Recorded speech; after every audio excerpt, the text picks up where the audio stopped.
How does ZipClock's time clock and mobile app work? Jordan is an employee that's scheduled to clock in at 8 o'clock. When she starts her shift, she goes to the time clock, scans her finger, and clocks in. After she clocks in, ZipClock displays Jordan's status for various labor guidelines to let her and her manager know if she's close to causing a breach.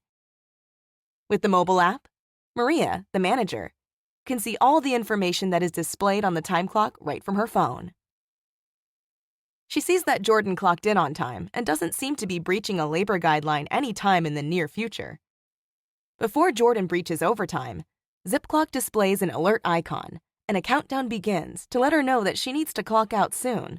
Her colleague, Kimberly, notices the alert and tells Jordan that she needs to clock out in 15 minutes. As her shift is ending, Jordan heads over to the time clock and clocks out. Thank you for your time and attention. We really appreciate the opportunity to show ZipClock to you.